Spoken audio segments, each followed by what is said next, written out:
High বন্ধু, আমি শেরি রান্নাঘরে। আজকে তোমাদের আমি মোচার চপ করে দেখাবো। এই রমজান মাসে মোচার চপ খেতে খুব সুন্দর এবং টেস্ট লাগে। দেখো বন্ধু, আমি কি ভেবে মোচার চপটা করি সেটা তোমরা দেখো। এই যে মোচার ভিতরে যে একটা উপরে সাদা অংশ থাকে আর ভিতরে একটা দেশলার কাঠির মতন থাকে, এই দুটো ফেলে দিতে হবে। কেন এই দুটো গলতে চায় না, আর এ দুটো গলবেই না, ওই জন্য এই দুটো ফেলে দিতে হবে। আর মোচাটা সব সময় কচি দেখে নেবেন। আর যদিও আপনারা কচি না পান তাহলে উপরের কিছুটা ফেলে দিয়ে ভিতরের অংশগুলো নেবেন, তাহলে মোচার চপটা খেতে খুব সুন্দর হবে। দেখো বন্ধু, আমি মোচাগুলো কেটে নিয়ে এসেছি, তোমাদের দেখিয়ে দিচ্ছি কীরকমভাবে কেটেছি। আমি ছোট ছোট করে কেটে নিয়েছি। এখানে দেখো তোমরা বন্ধুরা, এখানে আমি কড়াই মোচাগুলো দিয়ে দিয়েছি।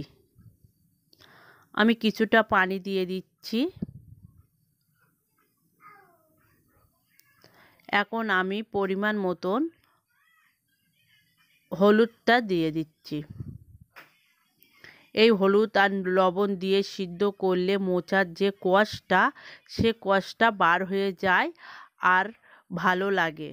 এখানে আমি পরিমাণ মতন লবণ দিয়ে দিচ্ছি। এখন একটু হালকা করে নেড়ে আমি ঢাকনা দিয়ে ঢেকে দেবো সিদ্ধ হওয়ার জন্য। একটা বন্ধু কমেন্ট করে জানিয়েছে আমার ভিডিওটি খুব সুন্দর লেগেছে এবং আমার ভালো উদ্দেশ্য দিয়েছে। থ্যাংক ইউ বন্ধু। তাহলে তোমার অবশ্যই নামটা লিখে জানাবেন পরের ভিডিওয়। দেখো আমার মোচাটা সিদ্ধ হয়ে গিয়েছে। আমি তোমাদের দেখিয়ে দিচ্ছি কতটা আমার মোচাটা সিদ্ধ হয়েছে। দেখো, অনেকটাই আমার মোচাটা সিদ্ধ হয়ে গিয়েছে।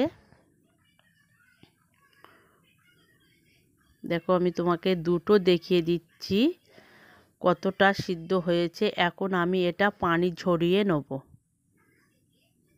এটা আমি পানি ঝরিয়ে তোমাদের দেখাচ্ছি। দেখো, আমি একটা পাত্রই নিয়ে ভালো করে হাত দিয়ে মাখিয়ে নিচ্ছি। এটা ভালো করে হাত দিয়ে মাখালে এটা নরম হয়ে যাবে আর বেসনটা মাখালে খুব সুন্দর হবে। তার জন্য আমি আগে ভালো করে মাখিয়ে নিচ্ছি। আর এর যে গায়ের থেকে পানি বার হয়ে যাচ্ছে, এই পানিতেই আমার বেসমে ঠিক হয়ে যাবে। এতে কোনো পানি দিতে হবে না। দেখো আমি মাখিয়ে কতটা নরম হয়ে আর কত সুন্দর হয়ে গিয়েছে। এখন আমি পরিমাণ মতন খুব অল্প লবণ দিচ্ছি, কেন আমার সিদ্ধ করার সময় লবণ দেওয়া ছিল। আর হলুদটা দিচ্ছি কালারটা করার জন্য।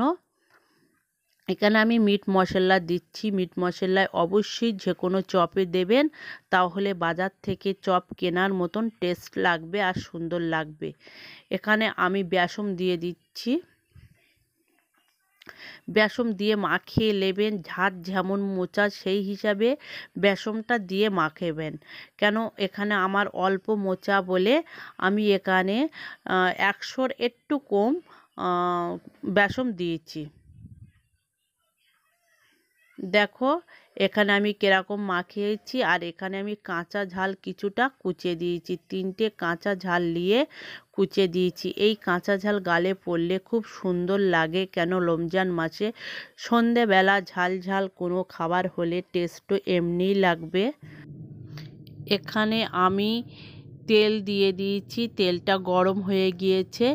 এখন আমি কীভাবে ছাড়ছি সেটা তোমরা লক্ষ্য করে দেখো।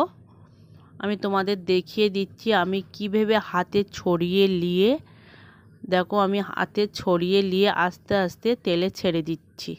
এইভাবে আস্তে আস্তে তেলে ছেড়ে দেবেন। তাহলে বন্ধুরা অবশ্যই একটা লাইক এবং সাবস্ক্রাইব করে দেবেন আর আমার পাশে থাকবেন। এখানে আমি একটা একটা করে দিয়ে দিচ্ছি। দেখো কীভাবে আমি দিচ্ছি সেটা তোমরা অবশ্যই লক্ষ্য করে দেখো। এখানে আমি 5টা দিয়েছি। এটা আমি ভালো ভেবে উল্টে এপিট ওপিট করে ভেজে নেব। একদম বাজার থেকে আনা চপের মতন লাগবে, এই ভেবে তোমরা চপটা করবেন। এই মোচার চপ খেলে, মোচা খেলে তো উপকার আছে, আর একদম পুরো বাজারের চপের মতন লাগবে। নিজের হাতের জিনিস খেতে তো এমনি সুন্দর হবে। দেখো বন্ধুরা, আমি এপিট ওপিট করে ভালো করে ভেজে নেব। এটা সময় নিয়ে ভাজতে হবে, যে কোনো জিনিস, ভাজা জিনিস সময় নিয়ে ভাজতে হবে।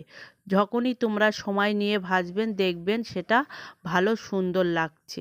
দেখো কত সুন্দর কালার এসেছে। আস্তে আস্তে ভাজতে হবে, উনুনের জালটা আস্তে আস্তে রেখে ভাজতে হবে। এখন আমি একটা ঝাঁঝরির সাহায্যে তুলে নিচ্ছি, নিয়ে তেল ঝরিয়ে পাত্রই রেখে দেবো। দেখো আমি পাত্রই তুলে নিচ্ছি।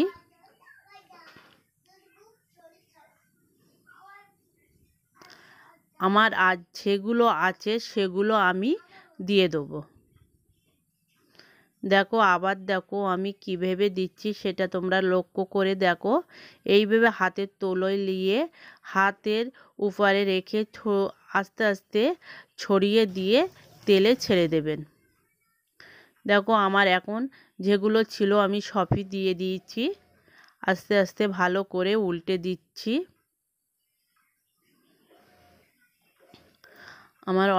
আমার ভাজা হয়ে গিয়েছে, এখন আমি এটা তুলে নেব। অল্প তেলে এই মোচার চপ ভাজা হয়ে যায়, বেশি তেল লাগবে না, খুব অল্প তেলে মোচার চপটা ভাজা হয়ে যাবে। দেখো আমি সবই তুলে নিচ্ছি।